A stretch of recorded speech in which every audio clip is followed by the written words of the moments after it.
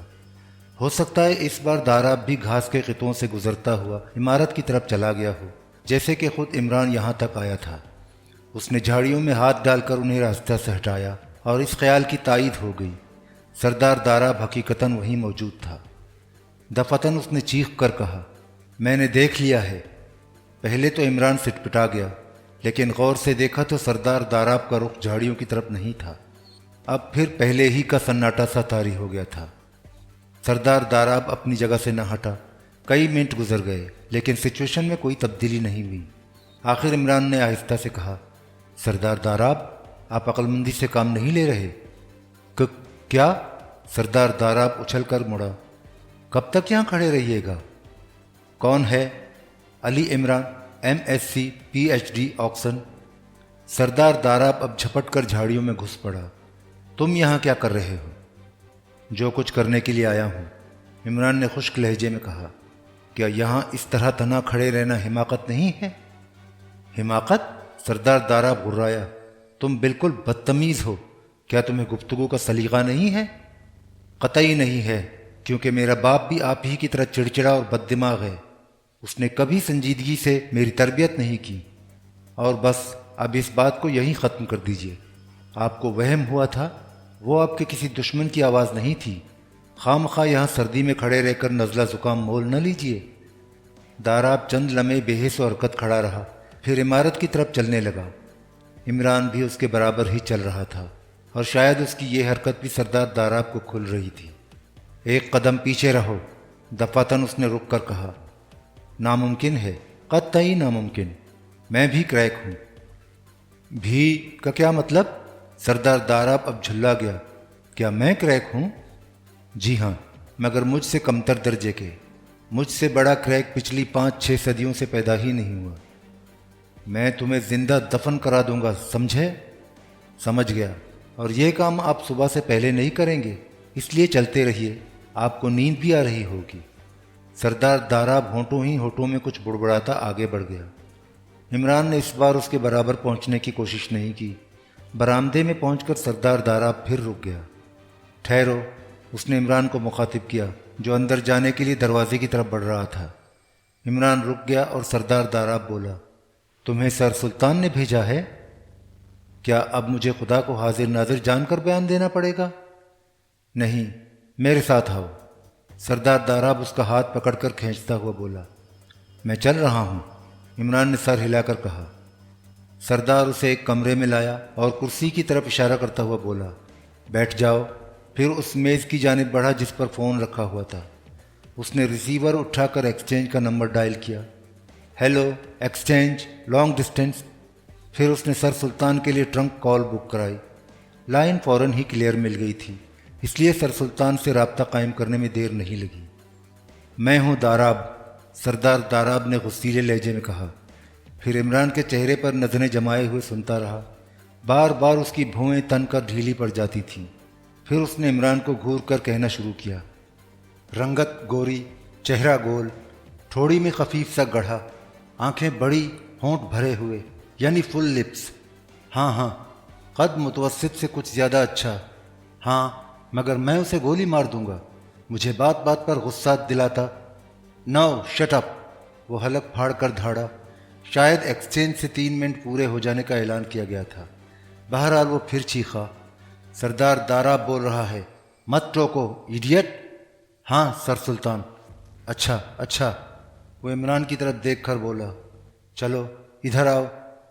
عمران اٹھ کر میز کے قریب آیا اور داراب نے ریسیور اس کی طرف بڑھا دیا۔ یس سر، عمران نے ماؤتھ پیس میں کہا۔ تم وہاں کیا کر رہے ہو؟ دوسری طرف سے سر سلطان کی آواز آئی۔ فی الحال صبر کر رہا ہوں، اور یہ کہ جب یہاں سے واپس آؤں گا تو مجھے اپنی کھوپڑی کھلوا کر دیکھنا پڑے گا کہ باقی کچھ بچا ہے یا صرف کھوپڑی کی واپسی ہوئی ہے۔ عمران، سنجیدگی سے کام کرو۔ سنجیدگی سے جہاں کام ہوتا ہے اس محکمے کا سپرنٹینڈنٹ کیپٹن فیاض ہے، لہٰذا بکواس نہیں۔ تم سردار داراب کو غصہ دلائے بغیر بھی کام کر سکتے ہو۔ میرا کیریئر تباہ ہو گیا ہے جناب، عمران نے مغموم لہجے میں کہا۔ جب سے یہاں آیا ہوں خواہ مخواہ چڑچڑانے کو دل چاہتا ہے۔ مجھے خوف ہے کہ کہیں بالکل ہی برباد نہ ہو جاؤں۔ ختم کرو، ہو سکتا ہے کہ یہ معاملہ براہ راست محکمہ خارجہ سے تعلق رکھتا ہو۔ غالباً تم سمجھ گئے ہوگے۔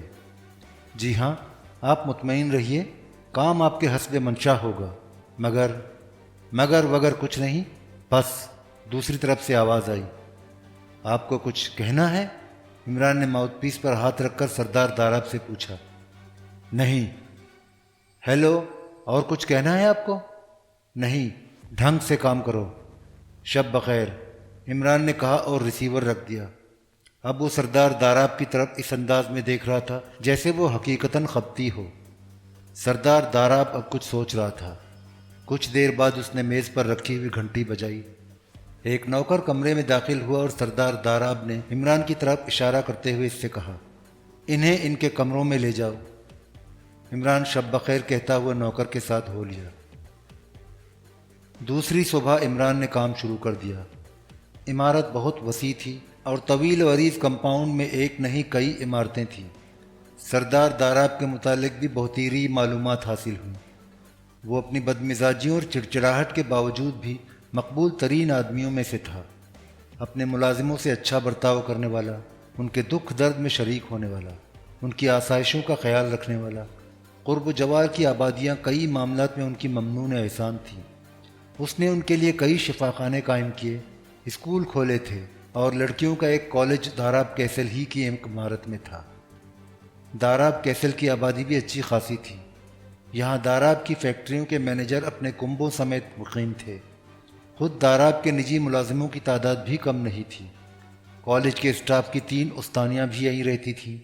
مشرقی سرے پر ایک چھوٹی سی عمارت تھی جہاں سردار داراب کا نواسہ نجیب رہتا تھا۔ وہ امریکہ سے پلاسٹک سرجری کی ٹریننگ لے کر آیا تھا اور اب یہاں پلاسٹک سرجری کی ایک بڑی تجربہ گاہ کے قیام کے امکانات پر غور کر رہا تھا۔ فی الحال اس نے مشرقی سرے والی عمارت میں معمولی پیمانے پر ایک مختصر سی تجربہ گاہ ترتیب دے لی تھی۔ اسی عمارت کے ایک حصے میں وہ رہتا بھی تھا۔ اس کے متعلق عمران کو معلوم ہوا تھا کہ سردار داراب اسے بالکل پسند نہیں کرتا۔ ان کے تعلقات بھی خوشگوار نہیں تھے، لیکن سردار اس سے اتنا بیزار بھی نہیں تھا کہ اسے داراب کیسل کی حدود سے ہی نکال دیتا۔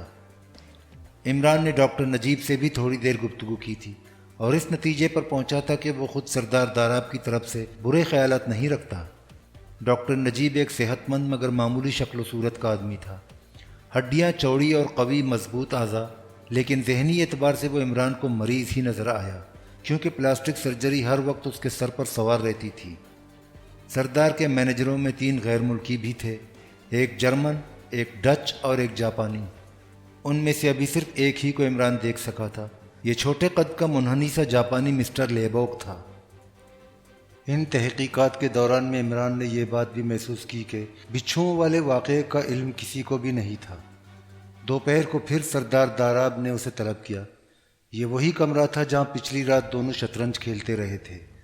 اس نے عمران کو نیچے سے اوپر تک دیکھا، کیونکہ عمران اس وقت ٹیکنی کلر میں تھا، یعنی سبز کوٹ، سرخ پتلون اور زرد قمیص میں۔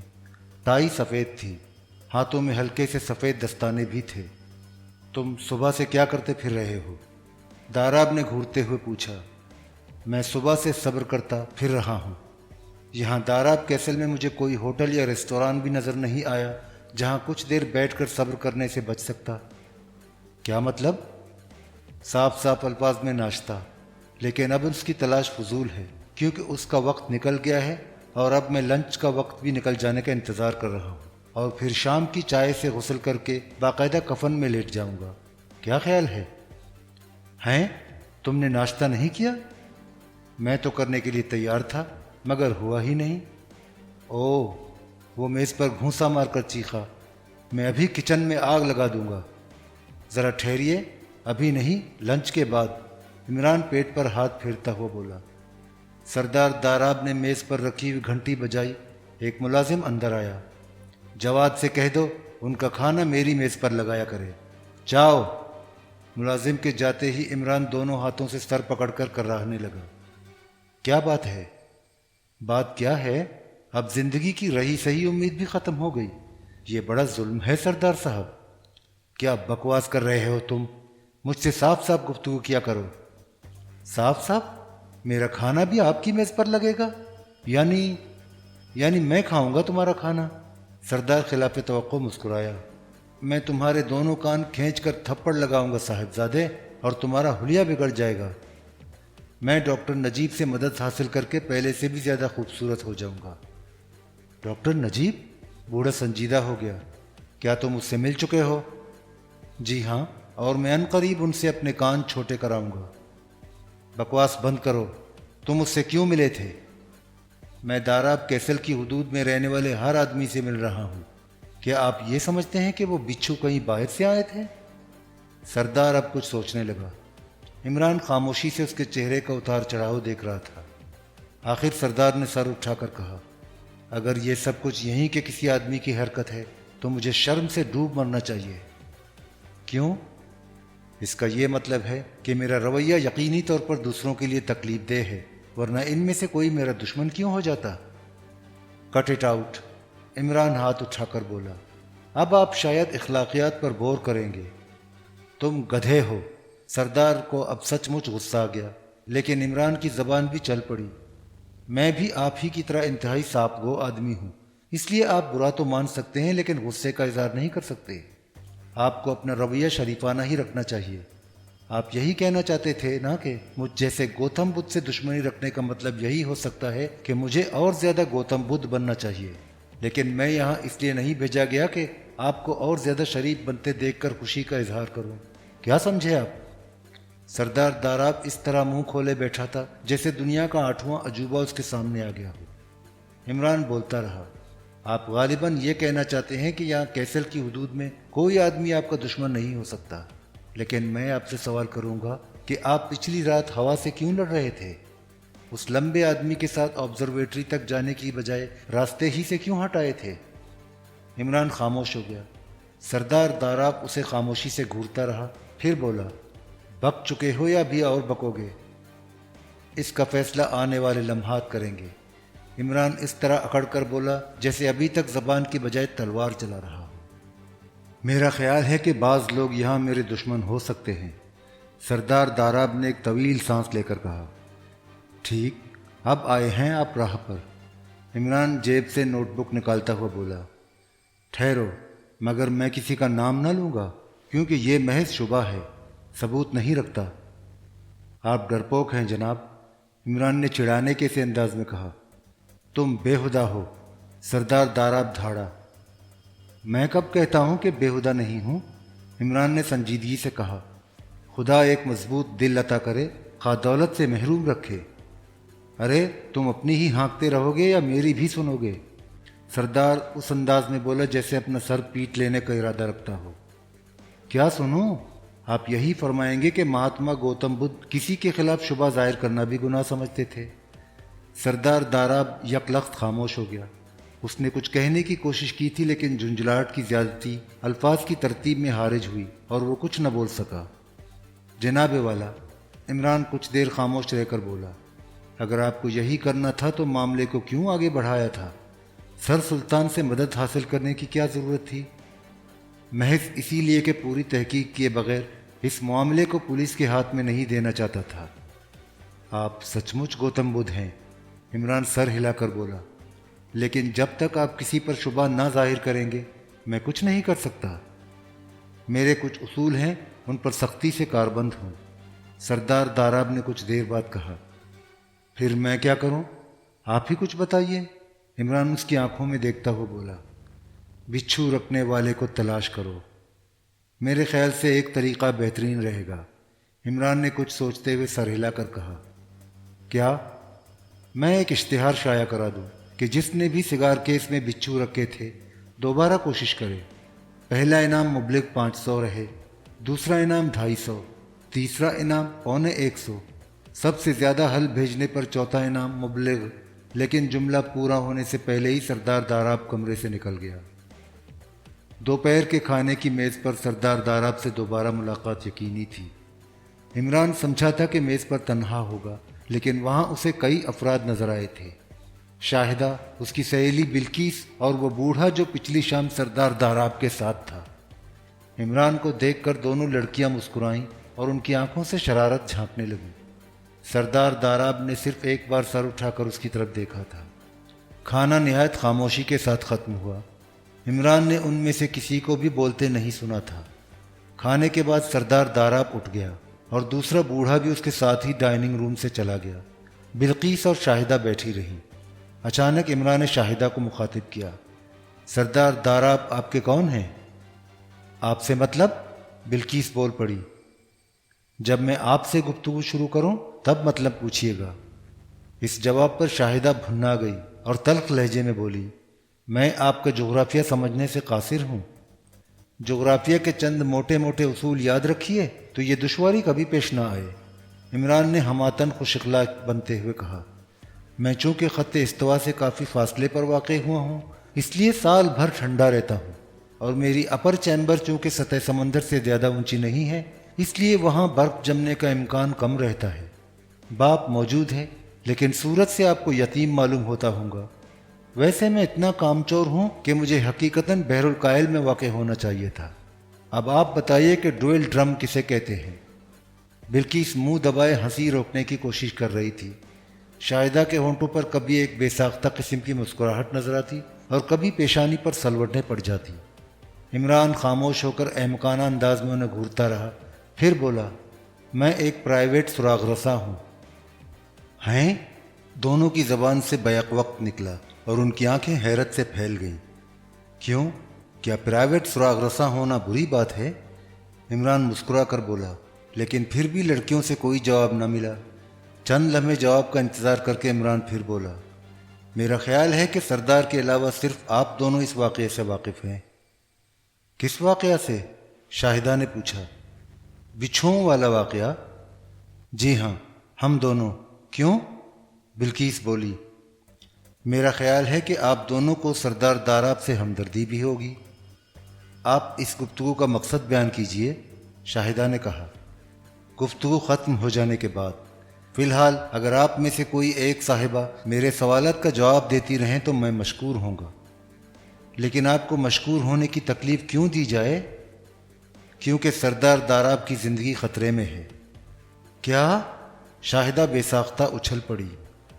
جی ہاں، عمران مغموم انداز میں سر ہلا کر بولا، میں غلط نہیں کہہ رہا۔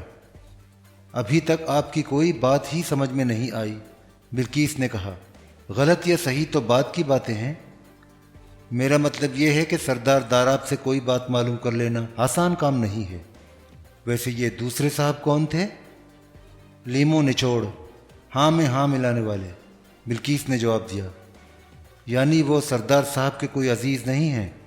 خیر، ہاں تو میں یہ کہہ رہا تھا کہ سردار صاحب سے کچھ معلوم کر لینا بہت مشکل ہے، لیکن میں جانتا ہوں کہ ایسے مواقع پر اس قسم کی عادتیں مہلک ثابت ہوتی ہیں۔ میں نہیں سمجھی، شاہدہ بولی۔ سردار داراب کسی پر شبہ ظاہر کرنے کے لیے تیار نہیں۔ آہا، ٹھیک ہے، شاہدہ نے سر ہلا کر کہا۔ بابا اپنے اس اصول پر سختی سے کاربند ہے کہ جب شبہ یقین کی حد تک بڑھ جائے اسی صورت میں شبہ کا اظہار کیا جائے، ورنہ نہیں۔ اور اگر یقین آنے سے قبل ہی ان کی گردن کٹ جائے تو؟ کیا بیکار باتیں کر رہے ہیں آپ؟ شاہدہ بگڑ گئی۔ میں بیکار باتیں نہیں کر رہا، آپ سے پوچھنا چاہتا ہوں کہ آپ کس پر شبہ کر رہی ہیں؟ میں کس پر شبہ کروں گی جبکہ اس حرکت کا مطلب ہی نہیں سمجھ سکی؟ پھر کسی نے مذاقاً ایسی حرکت کی ہوگی۔ کس کی مجال ہے جو بابا سے اس قسم کا مذاق کر سکے؟ پھر یہ چیز حیرت انگیز ہے یا نہیں؟ 100% حیرت انگیز ہے۔ مگر کیا؟ عمران اس کے چہرے کی طرف دیکھنے لگا۔ او، یوں ہی زبان سے نکل گیا تھا، میں کچھ اور نہیں کہنا چاہتی تھی۔ ڈاکٹر نجیب سے آپ کا کیا رشتہ ہے؟ وہ میرے پھوپھیزاد بھائی ہیں۔ او، تو آپ سردار صاحب کی پوتی ہیں، حالانکہ یہ لفظ مجھے قطعی ناپسند ہے۔ پوتی، لا حول ولا قوت، آپ اتنی شاندار لڑکی اور پوتی؟ کیا تک ہے؟ پوتی، کتنی بار لاہور پڑھوں؟ خیر، لاہور ٹو دی پاور 200۔ آپ کیوں بے تکی بکواس کر رہے ہیں؟ آپ سراغ رساں تو کیا محکمہ سراغ رسانی کے کلرک بھی نہیں معلوم ہوتے؟ کیا بات کرتی ہیں آپ؟ عمران نے غصیلے آواز میں کہا۔ میں شرلاک ہومز ہوں۔ دونوں لڑکیاں مضحکہ اڑانے والے انداز میں ہنسنے لگیں۔ آپ لوگوں کو پچھتانا پڑے گا، عمران میز پر گھونسا مار کر بولا۔ میں چیلنج کرتا ہوں، میرے ڈاکٹر واٹسن نے ایک یتیم خانہ کھول لیا ہے، ورنہ بتاتا آپ کو۔ آپ نہیں داخل ہوئے اس یتیم خانے میں؟ بلقیس نے سنجیدگی سے پوچھا۔ میرے والد صاحب ابھی زندہ ہیں، عمران اکڑ کر بولا۔